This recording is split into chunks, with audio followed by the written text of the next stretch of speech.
Hello दोस्तों, नमस्कार। दोस्तों, हर बार की तरह इस बार भी मैं एक ऐसी डेंजर और ख़तरनाक स्टोरी आपके सामने लेके आया हूँ जो कि बिल्कुल रियल सच्ची घटना पर आधारित है। तो दोस्तों, अगर आप में दम है और आपको एक हॉरर स्टोरी सुनते हैं तो आपने आज तक ऐसी हॉरर स्टोरी कभी नहीं सुनी होगी।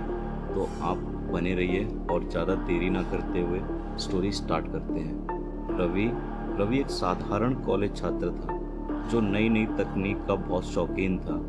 उसका ज़्यादातर समय मोबाइल फ़ोन और गेम्स में ही बीतता था। एक दिन उसे एक पुरानी दुकान में एक अद्भुत और बेहद सस्ता मोबाइल फ़ोन दिखाई दिया।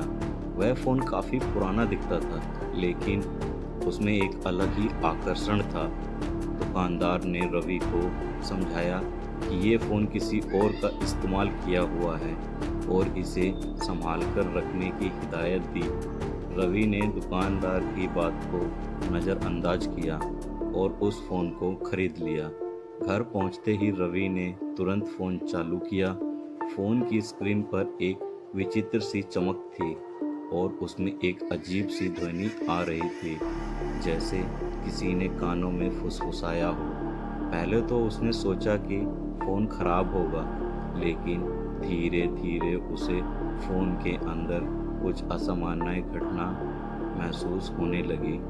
फ़ोन अपने आप चालू हो जाता, स्क्रीन पर अजीब अजीब से नंबर दिखने लगते और कभी कभी फ़ोन से गहरी सांसें सुनाई देती। एक रात रवि ने देखा कि उसके फ़ोन पर एक अज्ञात नंबर से कॉल आ रहा है।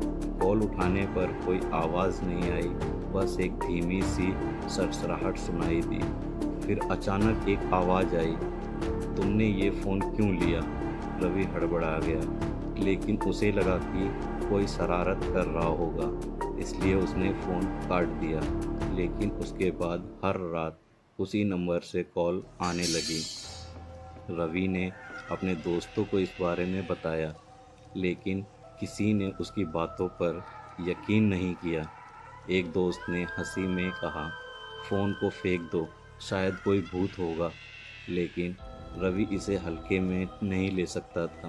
अब फ़ोन पर केवल कॉल ही नहीं बल्कि अजीब अजीब तस्वीरें और वीडियो भी आने लगे थे। उन वीडियो में अंधेरी गलियों में एक परछाई दिखाई देती जो धीरे धीरे रवि के घर के करीब आती जाती। एक रात रवि ने वीडियो में देखा कि वही परछाई उसके कमरे के दरवाजे तक पहुंच गई। उसकी धड़कन तेज हो गई। उसे लगा कि ये सब बस उसका वहम है, लेकिन तभी दरवाजे पर दस्तक हुई। रवि घबराकर अपने बिस्तर में दुबक गया। फ़ोन अपने आप बजने लगा और स्क्रीन पर लिखा था, मैं आ गया हूँ।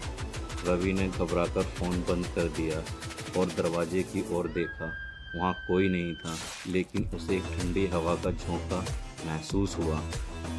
अब उसकी हालत और ख़राब हो गई। फ़ोन को बंद करने की कोशिश करने पर भी वो चालू हो जाता। अतः उसने फ़ोन को नदी में फेंकने का फैसला किया। अगले दिन वह नदी के किनारे गया और फ़ोन को पानी में डाल दिया। जैसे ही फ़ोन पानी में डूबा, रवि को लगा कि सब ठीक हो जाएगा। लेकिन जब वह घर लौटा तो उसके दरवाजे पर वही फ़ोन पड़ा मिला। स्क्रीन पर सिर्फ एक मैसेज था, तुम मुझसे छुटकारा नहीं पा सकते, अब तुम मेरे हो। रवि समझ गया कि उसने जो गलती की है उसकी सज़ा उसे अब मिलनी तय है।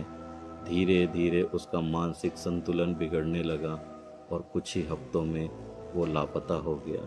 लोग कहते हैं कि वो मोबाइल फ़ोन अब भी उसी दुकान में रखा है और जो कोई भी उसे खरीदता है उसका अंजाम रवि जैसा ही होता है। तो दोस्तों, ये एक सच्ची घटना पर आधारित स्टोरी है। अगर आप भी कभी कोई पुराना सामान खरीदते हैं तो उसकी पूरी की पूरी जान पहचान जानकारी लिए बिना बिल्कुल भी ना खरीदें।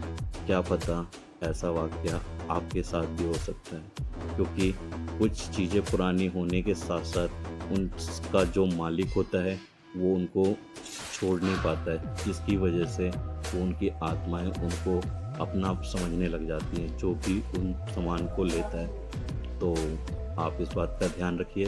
तो चलिए आगे मिलते हैं ऐसी जानकारी के साथ। और आपको अगर ये वीडियो ऑडियो पसंद आई हो तो आप इसको शेयर करें अपने उन दोस्तों के पास जो इन चीज़ों पर बिलीव नहीं रखते हैं।